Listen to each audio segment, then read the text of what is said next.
This is the Fit Femmes movement. Have you felt overwhelmed with your fitness journey and feel like you just want to give up? Are you a busy female professional or entrepreneur looking for weight loss and self-care solutions that you can squeeze into your hectic schedule? Then you're in the right place.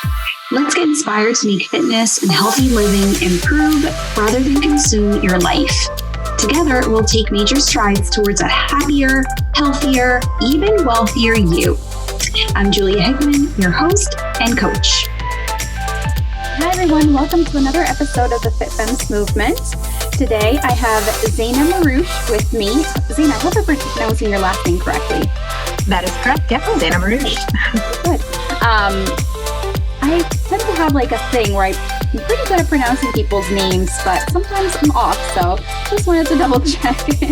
I have Zeina with me, and she's a relationship expert, and I'm going to let her take it away and tell you guys more about what she does and how she got started with that. But I wanted to have her on the show today because I really believe that our relationships, the people that we surround ourselves with, have such a big impact on who we are, who we become, how we show up. So there's that saying that you become the 5 people that you surround yourself with, like that's how you show up, something like that. I'm butchering the saying, but it's such a important thing to me to talk about. And we haven't really talked about it much on the podcast. So today I wanted to bring Zeina on and chat with her about relationships. I want to hear more about her work so that you guys know.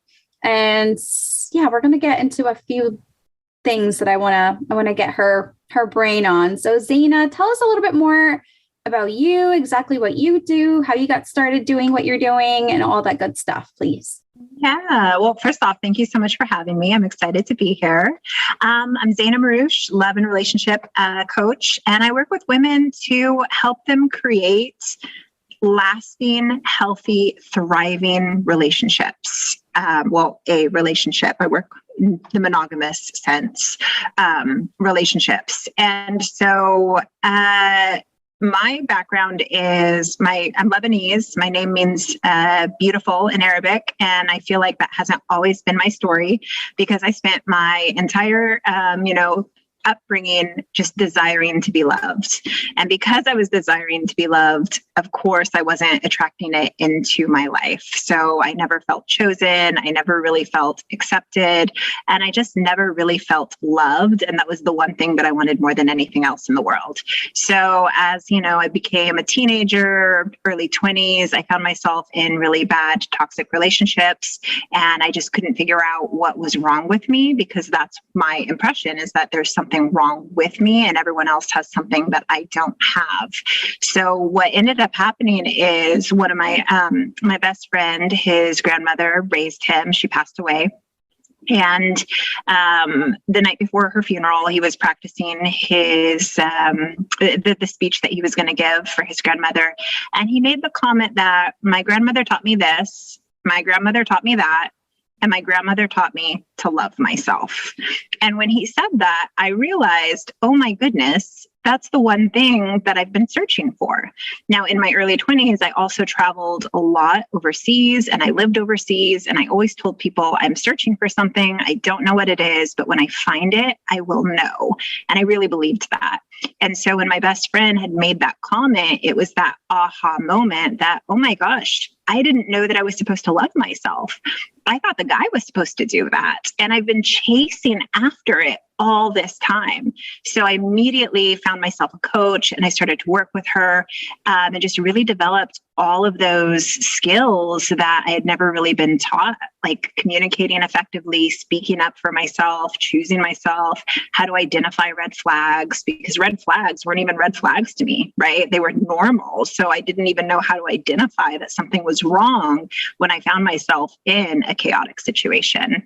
And it's been one of the most amazing journeys of my life to really discover that the love that I was searching for from someone else all this time was always within me. And the deeper the relationship with myself, the more intimate the relationship with myself, the better my relationships became with everyone else. Wow, that's really powerful. I can relate to your story so much. I feel like I didn't really know how to, like, what to call what I was going through as a kid, but I grew up with a single mom. So my father was not in the picture. So I always kind of felt like I was missing something, yet I didn't say that. But there was something was a little bit off in me. I was very shy. I was insecure as a kid. And then as an older person, as a teenager, this became me dating the wrong people. Either, I remember even being like a very young teenager and just having like a crush on someone who was just so out of my reach, right? Like someone who I didn't even talk to, but like having this enormous crush on them. And then older, like in college, dating the wrong people, trying to fix people, thinking that that was the right thing to do. And that if they loved me, they would accept my help and want to change for me and all of that. And then I had this long-term relationship in college where I ended up moving with him to a different state, and then got to a point where I was like, you know what? Yes, this was a guy who I like sort of helped change. Yes, we had been together for many years now. So like, there was loyalty, there was all this good stuff. But like, I looked at myself one day and I was like, I don't think this is really it. Like, I don't think this is where my story ends. And as far as like being in a relationship, I don't think this is the person I'm meant to marry. And it was such an empowering and super scary place to be, because for so many years, I mean, I think we had been together for like 5 years at the time. I had always been with him. Like, we had done everything together. We were inseparable.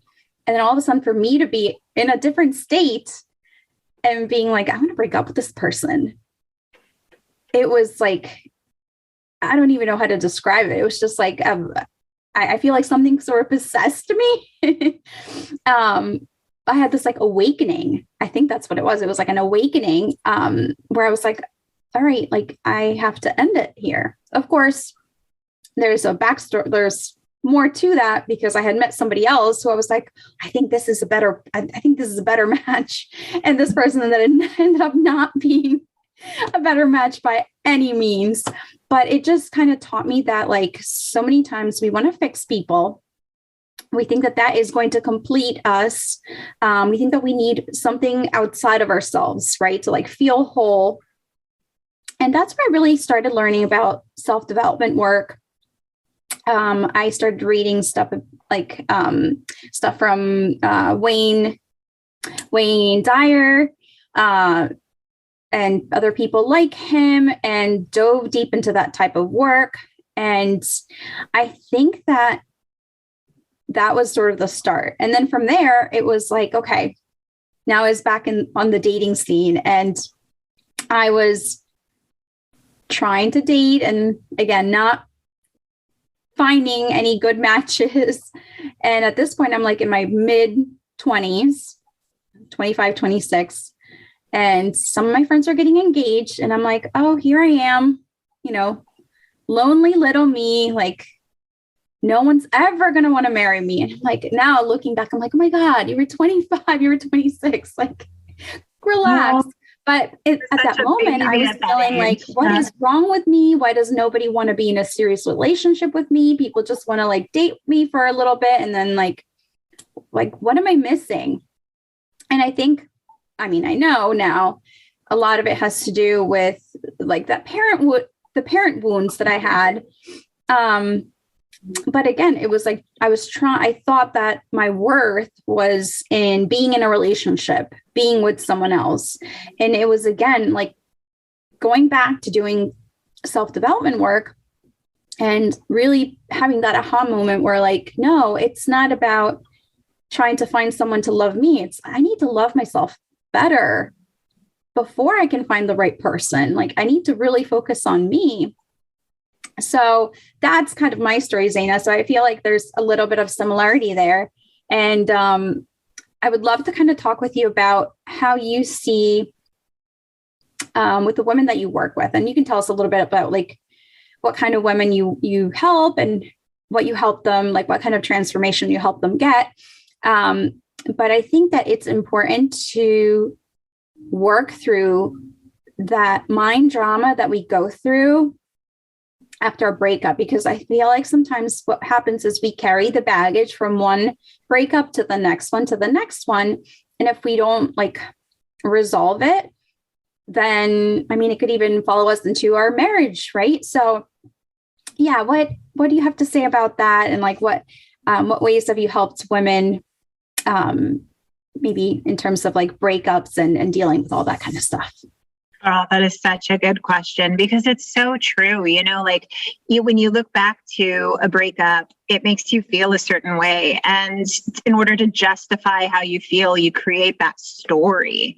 And it's not even true, right? Like something was wrong with me. I did something. Like you're taking full accountability for someone else's actions. And that's not your accountability to take.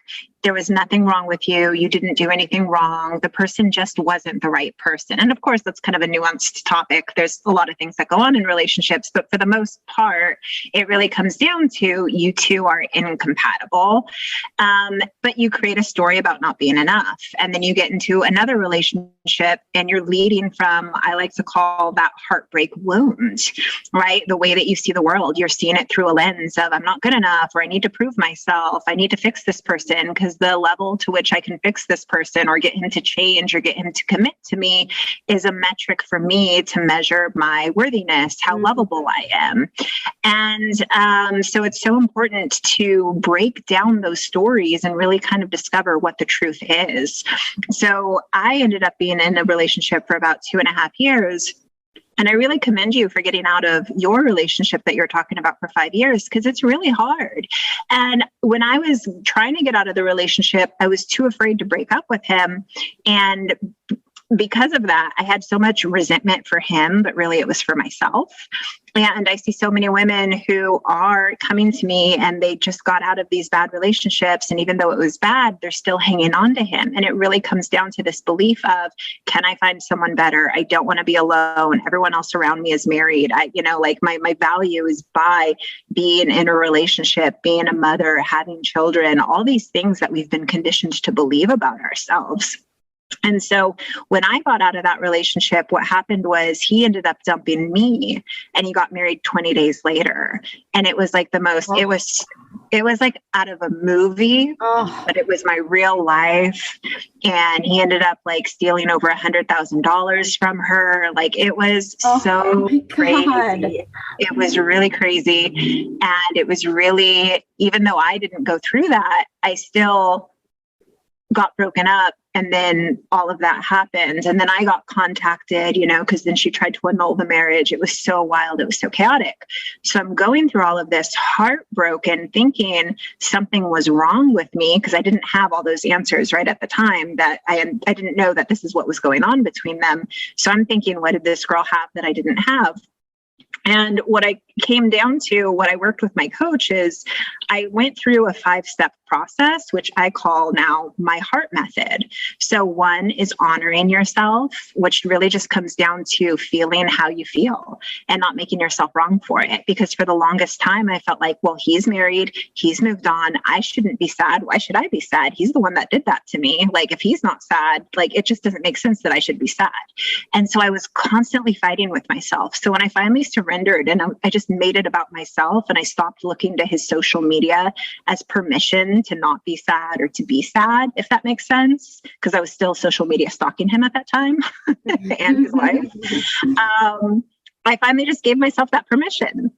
And then that's the second step, end all engagement with him. So I had to finally get to the place where I'm like, this is not healthy. I cannot continue to stalk them on social media. I cannot continue to analyze everything and make up all these stories. So I blocked them. And then I just decided, like, I'm going to let that go.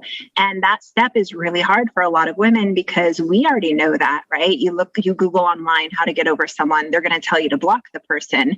But the reason why it feels so hard is because we're attached to the story that I'm never going to love someone like this person again.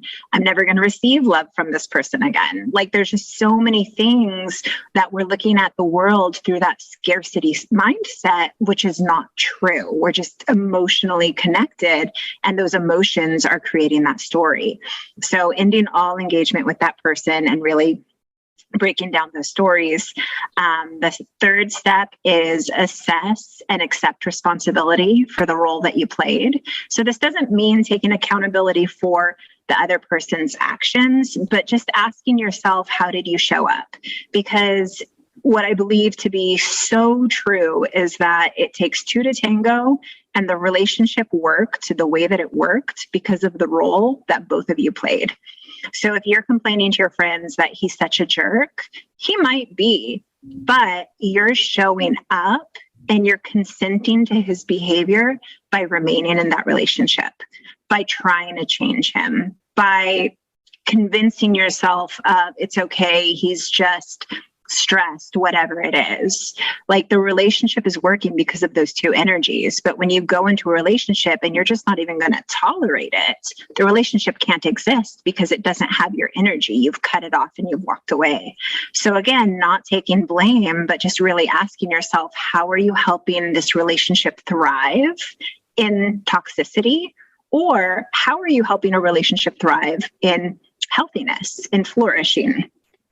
And then the next one is releasing shame and blame, because it's going to, it might trigger a few things within you, but you only know what you know until you know something different. And like I said, I didn't know what red flags were. So I remember talking with my coach and talking about a certain situation. And she said, well, that might have been a little bit of a red flag. And I was so confused because I was like, what are you talking about? I didn't know. So like, you're really making decisions based on what you know. So it's okay to understand how you helped the relationship thrive, but then it's also okay to let it go and release that shame and blame because you didn't have different tools or resources at that time, but now you do. And that's what's so exciting, is when you really understand all those dynamics, then you never have to repeat a relationship again because you understand how to allow a relationship to thrive and how to cut it off before it gets to that point. And cut it off just meaning the person isn't for you. You shouldn't have to be fighting with someone or forcing someone to do something or just feeling unhappy or wanting to be chosen or loved. So then that takes us to step number 5, which is T, take back your power. And then this is where, my clients begin to date because they've healed from the past. They've developed all these amazing tools and resources within themselves. And they've also gotten all the answers that they wanted to have received from their ex. Closure comes from yourself. But when you go through that process, all the answers come up because you're understanding the dynamic of the relationship. And it doesn't come down to, it was another girl or this or that. It just comes down to the dynamic of the relationship, and it was never meant to be, and it had nothing to do with you. So take back your power. And then my clients go on to find love. And so I used to do heartbreak coaching, but because of that methodology that I had, my clients would move on. So not move on, but like move through those steps. And within like the second 3 months that I'm working with them, now they're starting to date, and then they find these amazing relationships for themselves. And if the relationship doesn't turn out to be the one, they feel so good about themselves, knowing quickly whether or not this is a relationship they want to pursue, and not feeling all those terrible feelings that, oh no, there's something wrong with me, or trying to make something work. And it's so exciting to watch them realize when someone is for them, or the signs of, oh, I don't think that this person is for me. that was a little bit of a long answer, but I get so passionate about that process. Oh, I love that. I love how you spelled out your 5-step process. Remind me what H was again. Honor yourself. Honor yourself. So honor yourself, end all communication, assess, release shame, and T was take back your power. Take back the power. Yep. Mm-hmm. So yes. So powerful. I keep using the word powerful, but it really is the most aligned word. I feel like when you get to that point where you realize, like you said, the closure, because I feel like we all seek that closure after a breakup. I know I always did. I always wanted to be like, well, why? Well, why? And sometimes you just don't get it from that person, but you can give it to yourself. You can take the power and give that to yourself so that you can move on to something better. I remember I had this one breakup. So this was in between, the long-term college boyfriend and then meeting my husband, where I dated, I had these very brief relationships. And one guy that I dated, he broke up with me via text. And it was just really, you can't even get on the phone with me and just tell me, and again, it was okay, well, what was it? What really was it? And, I was all right, well, maybe he just met somebody else. Right. So I just moved. I was you know what? I only went out with him for a couple of weeks. So whatever, I don't need to carry that drama with me. I'm just going to move on and know that there's something better for me out there. And I really believed it. I wasn't just saying it. So I think also having that mindset of knowing that there is, because when door closes, there's going to be something else that opens for you. So I think that our conversation today, I was just thinking, a lot of my listeners are probably in relationships, if not married, they're in long-term dating relationships. But I feel like this concept of talking about and thinking about past breakup dramas, it's important because, some people might be in marriages that are not the right ones for them. So it's, I just seen on social media a couple of divorces, and it's sometimes, our conversation right now, it's not just dating people while single, but it might also apply to somebody who is in a very unhappy marriage and they need to take their power back from that and move on. So I think it's a very important relationship. And I think as women, we need to support each other and make sure that the resources that can help us are available and are present, because sometimes it's those uncomfortable things that we don't really want to talk about, or, we don't really want to pay too much attention to, but then someone needs it, someone needs that resource. So absolutely. Zeina, could you tell us where we can connect with you more? If someone wants to get in touch with you, where can they reach you? Absolutely. You can follow me on Instagram at Zeina.Marruch. And you can also go to my website at ZeinaMarruch.com. And I do have a guide for how to make your online dating profile stand out online. And that is guaranteed to help attract more attention to your profile in a saturated dating market with quality men, quality responses. So, and I would love, if you loved this episode, please feel free to reach out on Instagram and say hi, and I'd love to connect with you. Great. And if you enjoyed the episode, please leave us a review and definitely connect with Zeina if you have a situation that you would like to chat with her about. So thank you guys for listening, and thank you so much, Zeina, for your time and being my guest today. I appreciate you so much. Oh, thank you for having me. Thank you for listening to the Fit Femmes movement. I would love to hear your thoughts on the podcast, so please leave us a review.